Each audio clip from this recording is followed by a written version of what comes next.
I want to talk about the stages of psychotherapy or healing. And I've spent 10 years studying yoga in India, and I went on a degree course at the University of Edge Hill to get a qualification in psychotherapy. And it was very, very primitive, very, very simplistic, and very lacking in any real wisdom. And I was inspired on a trip I recently made to Colombia. I was thinking, well, maybe it'd be good to give an overview of the stages of psychotherapy and the stages of psychological healing. Now, if you do a degree today in psychology, you could go into the marketing industry, or you could go into charity work or work in a science lab. Like, there's so many things that psychology opens the door to, because psychology is the study of how we perceive. And the reason the degree course was so primitive and destructive and lacking any intelligence was that it didn't understand first principles. And the degree course asked the question, how do you create a safe space? And the answer to that question is not something that's debatable. It's something that's based on an axiom which cannot be argued with. And the axiom is that where there are attack thoughts and their counterpart defense thoughts, there's always going to be a lack of safety. So the ending of attack thoughts have the essence of the answer to that question. It was funny because there was a lady on the course who was an ex-police officer, and I said, if you want to handle, we were talking to the group, we were sitting in a circle, and I said, if you want to handle the problem of how to create a safe space, you have to end your attack thoughts. And this lady said to me, what have attack thoughts got to do with safety? And I'm caricaturing her behavior, but you have to laugh at it in a way, because we are incredibly ignorant of what's really going on. And this was suddenly used and marshaled as a form of attack against me, right? And the question was so obvious, and it shows how lacking in intelligence we as a species, we as groups of people can be. Because if you're looking into how to create a safe space and someone gives you the answer, right? Now, this has got nothing to do with my ego or me being important, but that's the answer. You can't argue with it. If you end attack thoughts, where's the lack of safety? Where there are attack thoughts, from that comes militia, comes police forces, comes the law courts, comes endless grievances. But if you end attack thoughts, you create an atmosphere of safety. And if you end the reactive mind, which is not able to forgive attack thoughts in others and oneself, then you also create safety. So safety is about understanding what attacks, and it's the ego. And so I pointed out something which was elemental, but there was a bunch of PhD professors, and they had these big egos, and they wanted to prove their point. And often you will find some of the most dysfunctional people, and this isn't said with an attack, it's said with an honesty, are the people you find in degrees in the realm of psychotherapy, in spiritual communities. And that's, again, not an attack, because why would I attack people who are suffering? But it's to see that when the neurotic mind is looking for an answer, it goes into all these places, whether it's temples or yoga ashrams, or justice in the law courts, or degrees in social work. And people come in and they say, well, I will get my life in order and I will sort my mind out, and then I can do it for others. And in principle, that's a lovely statement. There's a lot of wisdom behind that. But the thing is that we don't. and we get behind these activist arguments, and we take the side of women, or we take the side of men, or we take the side of a certain group of people with a certain creed or a certain color, and we lose our humanism in the process. And so we take sides, and our sides are ideological, and they are based on supporting the victim, or attacking the victimizer, or projecting a victimizer. And none of it leads to peace. It always leads to conflict. And so psychotherapy healing, in its most primitive form, recognizes there's a victim. And then it sets about trying to help the victim. And many people, because they have grievances, because they've been abused, because they've had experiences of trauma, because they've seen into the nature of this unfair world that we live in, and they've had experiences of that, they can identify with the victim, spend less than a second with anyone that's complaining, and you can hear in their tone of voice the voice of someone who's complaining. And in that voice, there is a victim. And if you could press a magic button, and overnight, every voice that came from a viewpoint of complaint and victimhood disappeared, the voice of the world would be a much quieter story.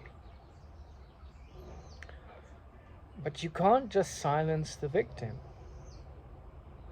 But all mature psychotherapy, and that can still be primitive, but mature psychotherapy ultimately has the goal to heal trauma. It's because if you don't heal the trauma, you create neurosis. And where there's neurosis, there's always chaos, and there's always violence, and there's always aggression, and there's always disorder. So the first step in any form of psychotherapy is to own whatever voices inside us feel to be victims. And then the next step, when we get a little bit more mature, is to start to question what causes the victim. Now, on the degree course that I went on, that was a million miles from where the teachers were. They were very much involved in their left-wing politics, and their extreme left-wing politics at that. And they were very much involved with their gender wars and their lobbying for one gender and a certain perspective on sexuality over other perspectives on sexuality. And it doesn't matter if you're looking at the victim of a PhD professor in psychotherapy who's out there to be a voice to liberate all the people that they see as victimized, or if it's someone that is a Zionist that's taking the side of pro-Israeli stances, or it's someone who's a pro-Palestinian who's taking the side of the Palestinians. And it doesn't matter if you're a Black Lives Matter activist or an All Lives Matter activist. And it doesn't matter if you're a feminist who thinks poorly of men. The thing that is going on in all these stories, no matter how noble or inspired they may seem, is the danger that they bring is that they marshal attack thoughts. And Morgan Freeman was interviewed, the actor, he was interviewed and he was asked, as an African American, how do you feel? And he said, well, if you just saw me as a man, I could respond to that in a way that doesn't make me special. And they said, well, don't you want Black History Month? And he said, well, I understand the arguments for it, but do you want a month which makes an aspect of who you are, the color of your skin and the heritage that goes with that, special, important? There's a danger in that specialness because it makes you out as someone precious, and precious not in a beautiful way, but an insecure way. you know? And he said, no, I don't want that, you know? And I just thought, wow, this is a man who's really listened to the beauty and the depth of Martin Luther King when he said, you know, I have a dream that, you know, my children will live in a world where character is more important than the color of their skin, where character is more important than their gender or their sexuality. And it's just like when you look at some of the things that are going on in the world, it reminds me of the 1930s when there was the fascists and the communists, and now it's the woke and the anti-woke. And it's the same kind of, you know, petty specialness of my way or the highway, and there's no humanism in any of it. And then the pronouns come in, and we make these pronouns special, and we make them political arguments, and we make them vehicles for attack and defense. You know, in Estonia, they have one pronoun, depending on the context of the sentence. So they must be laughing at the rest of the world. And then, you know, the yin and the yang is thousands of years old, and I have a feminine inside me which I must honor, and a woman has a masculine inside her that she must honor. And I think 1% of the population is transgender. And so we're having this huge argument, not that those people don't deserve our total love and acceptance, of course they do. But when we make this whole thing out about, you know, these special pronouns, it just seems to me that we are getting lost in this politicalized version of acceptable insanity. And that was very much the case on this course, and there was a lot of aggression on the degree course I went on around these themes. And yet the question was, you know, how do you create safety? Well, you end aggression. But there was not the intelligence in the room to look at that. So it was a very primitive form of psychotherapy. It was a psychotherapy that said women are victims, men are perpetrators of victimization. And it didn't say that, but it was hidden in the veneer of the argument, you know. And it's like you meet someone, they say, are you and they unconsciously they're going to ask the question, are you pro-Palestinian or pro-Israeli? And, you know, like Morgan Freeman, I'm sitting there saying, well, I'm pro-humanism. And humanism wouldn't take sides. Humanism would see the pettiness of these identities, the complete lack of, you know, if a huge alien attack came to the Middle East right now from extraterrestrials, UFOs, like the in a second, you know, with a superior force to either side, the Israelis and the Palestinians would become brothers. But there's this insane animosity over whether you're pro-transgender or anti-transgender, if you're pro-Palestinian or pro... And it's like this whole history of lies that we devote ourselves to as a truth. And there's no love in it. It's just thought. You know, it's just these mountains of thought that you climb. And then you feel self-righteous and you attack and you defend your position. And so the psychotherapy degree I went on at the University of Edge Hill, it was lost in that. And there's a lot of liberal arts degrees on the planet today that are just completely run by these professors that are brainwashed in this way. And I'm not saying that women's rights are not extremely important, no less important than they are men's rights. I'm not saying that the rights of refugees aren't extremely important. They are. But we live in a world which has been created by the ego, and there will always be moments of chaos and insanity. Now, you can either condemn them and then become a part of that insanity. You can either fight them and become the nemesis of that insanity. And the nemesis of insanity is not actually sanity. I'm not saying that, you know, there's not a lot of wonderful human rights causes out there that wonderful human rights lawyers and activists are fighting the good fight for. I'm not against any of that stuff. And these issues are very, very complex. But at the heart of it, at the nub of it, it's actually quite simple. And that is, are you listening to the ego thought system? which takes sides? Or are you a human being who is aligned with the spiritual significance of a human being, which is to see the light in all, right? So then you're not a Christian or a Russian or a French person, and that's incidental. But you're a human being that's focused on seeing the light in yourself, and therefore you see it in others, because what you see in others is a reflection of how you see yourself. And this was way, way, way, way too far ahead of the professors on the degree course, because they had their fancy letters and so forth, and they were swimming around in the pool of humanistic psychology. People are valuable. They had started there, but they hadn't got to the transpersonal. That was definitely not the case. And the transpersonal comes in where it says, well, consciousness is coming from where? You know, is if we compare the human brain to a radio, you know, is the orchestra in the radio?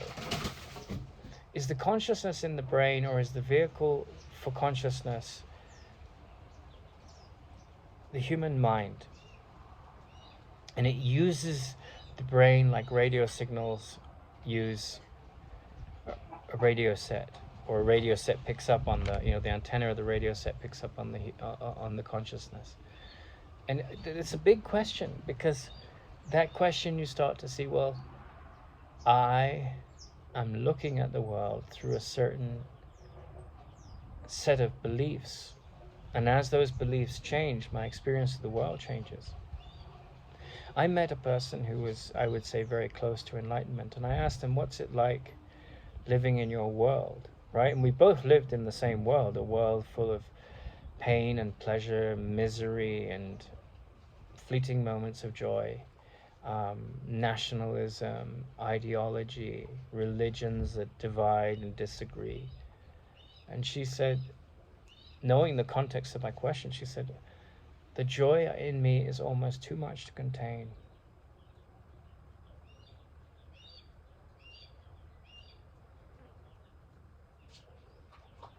And to get to that state, you know, she was just a person in the world. She was a housewife, no children.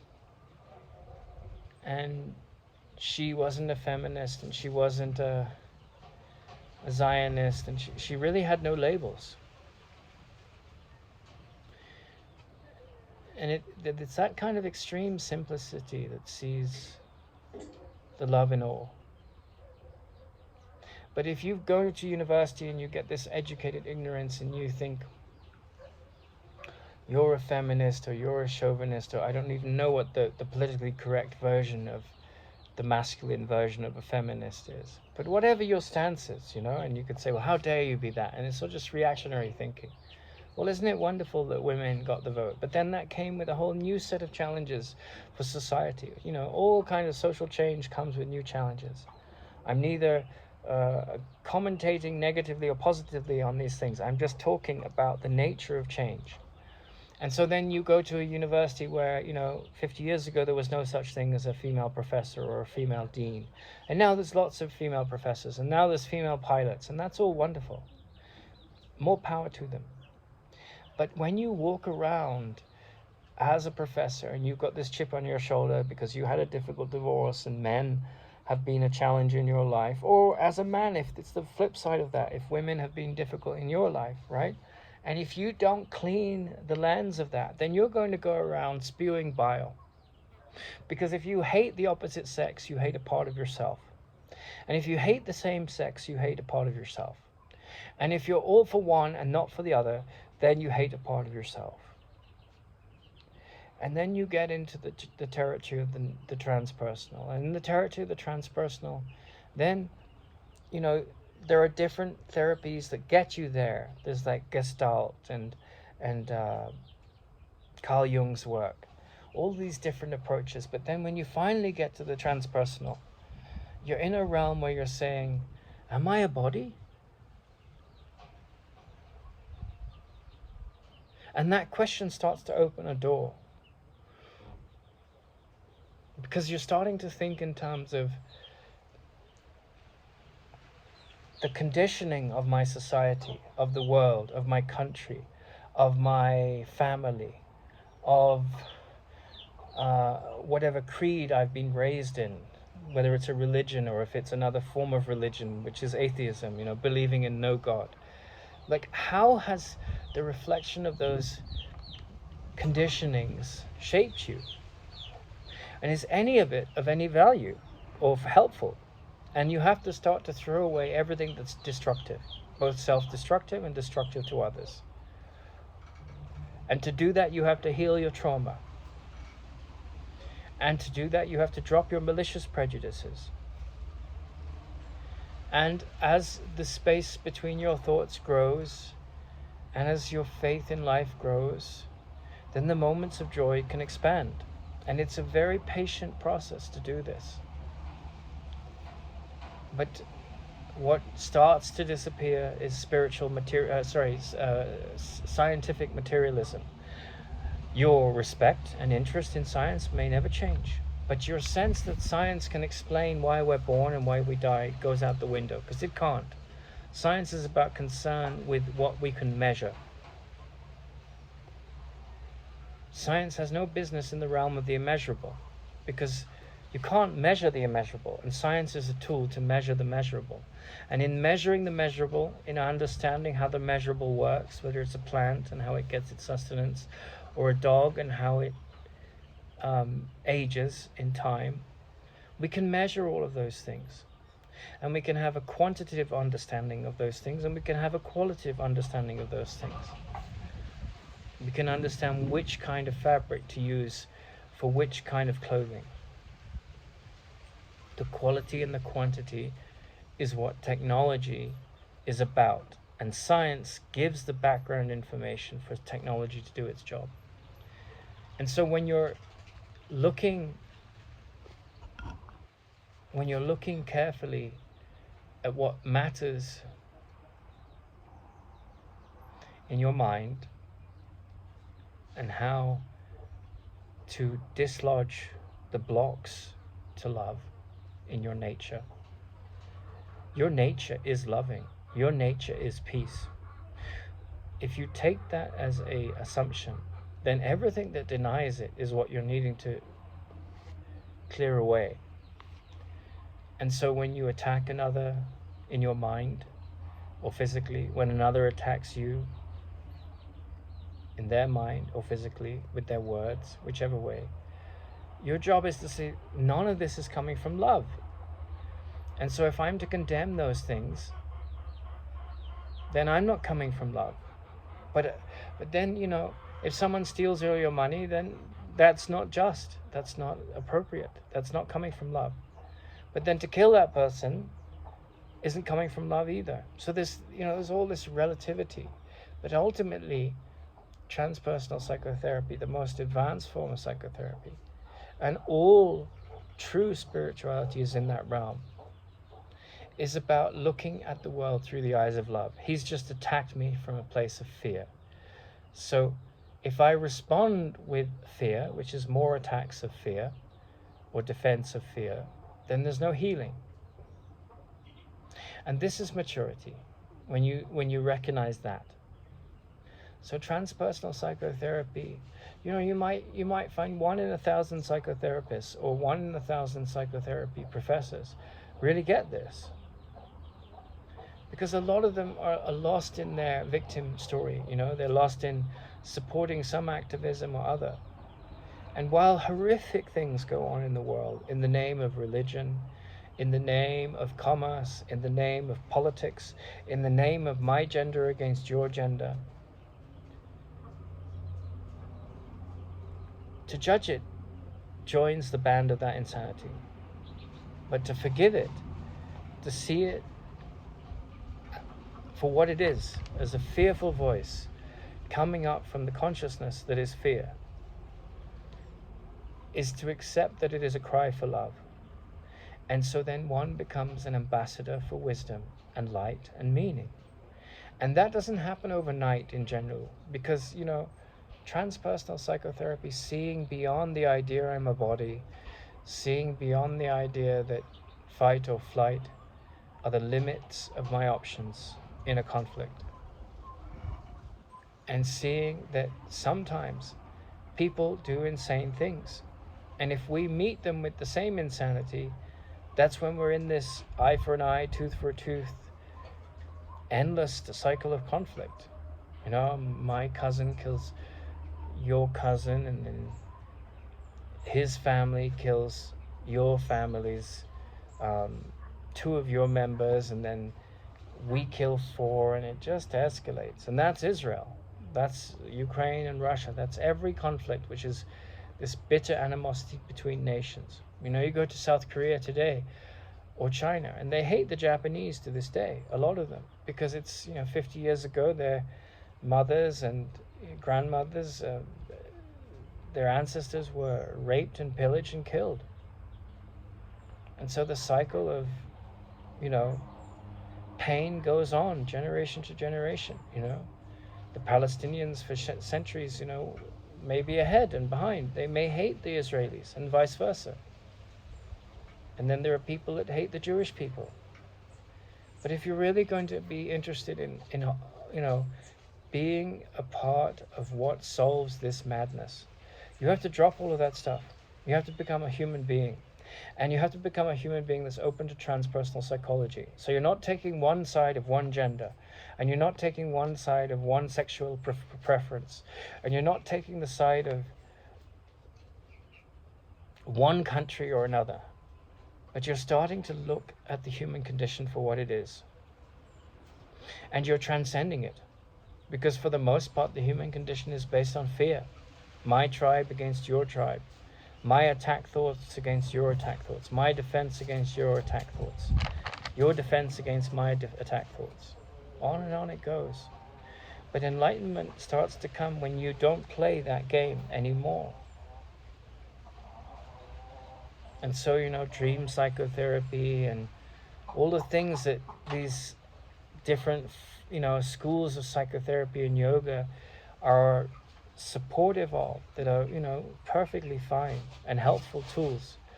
They are elements of wisdom.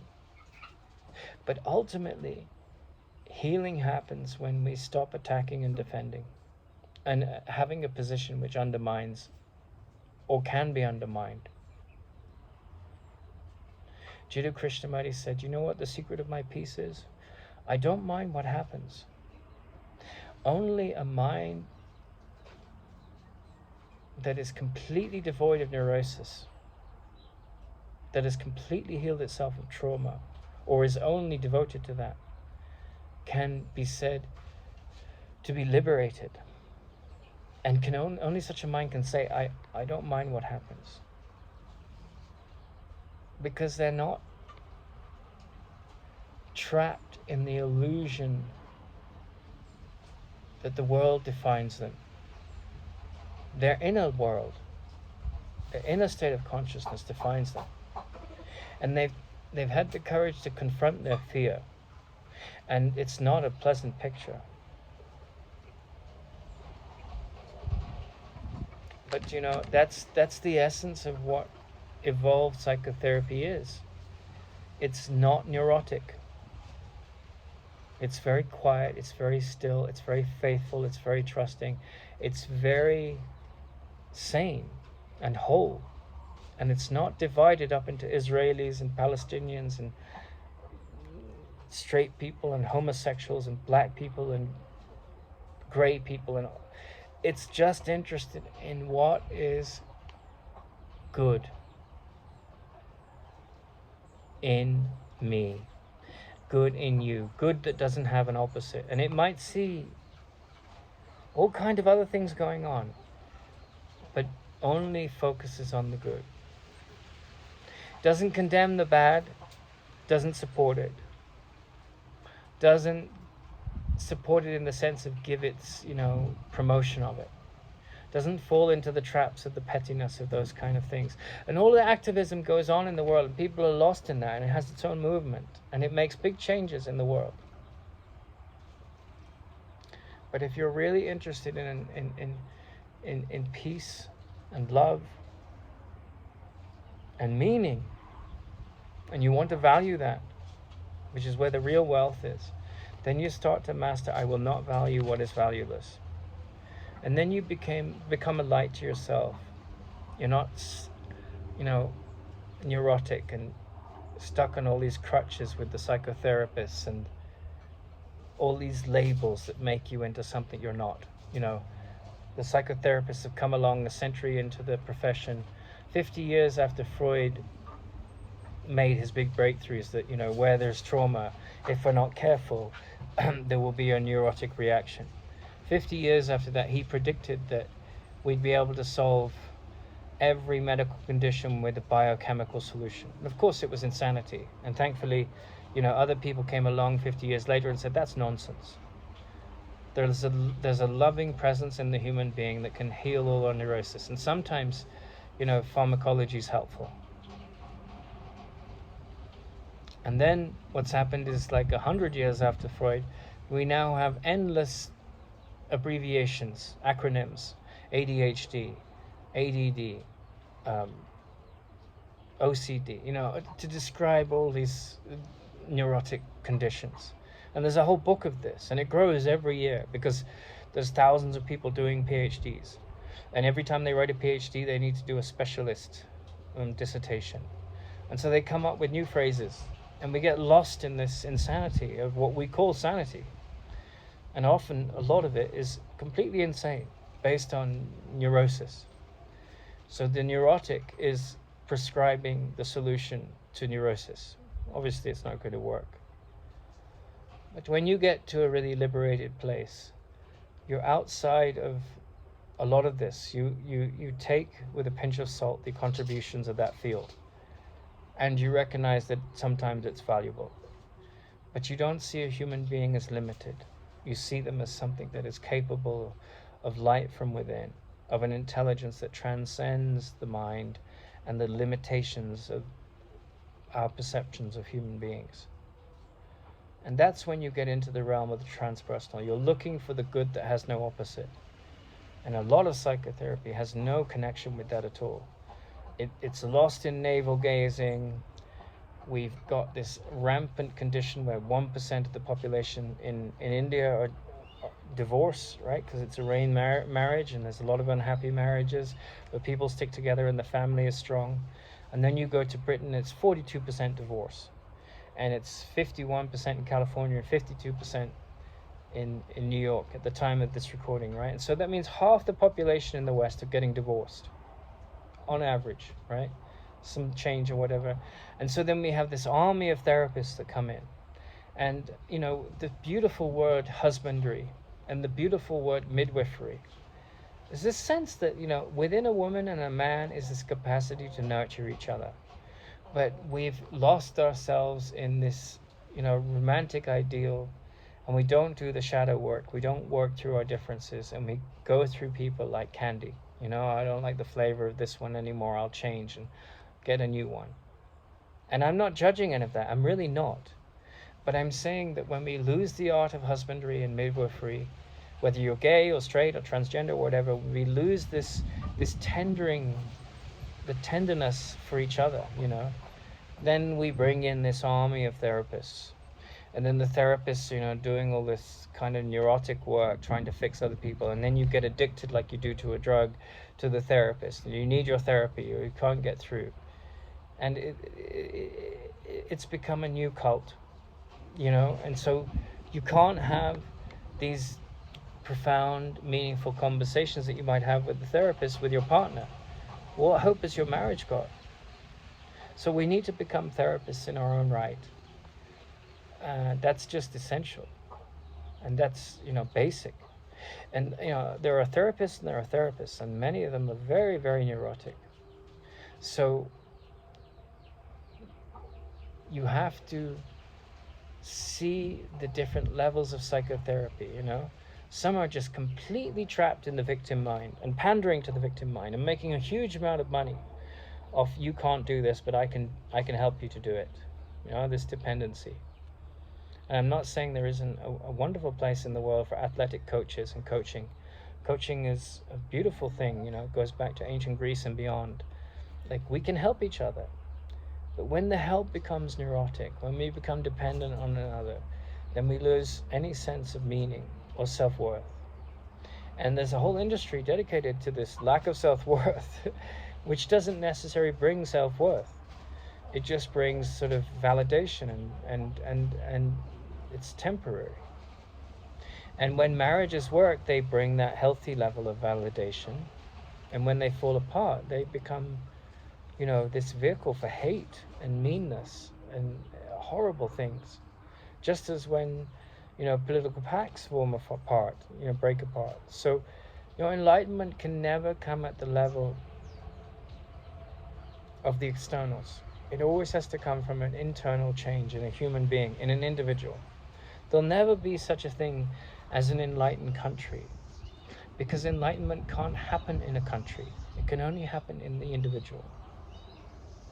And it's the individual that has transcended the belief in victimhood. My friend that was so far advanced in this way, she was in a car crash, and I asked her, how was it? And she said, well, I enjoyed it. She wasn't a sadomasochist, but she wasn't living in the world of her projected insanity. She was living in the world of her projected sanity. And it wasn't projected anymore. It was coming from a place of knowing, which is where you get at the very end of this, this process. So she had her preferences, but she was not a victim of the world she saw. And what I saw in my experience of the psychotherapy world, there was a lot of holier-than-thou preacher types. They reminded me of the way the church can be, buy into my religion.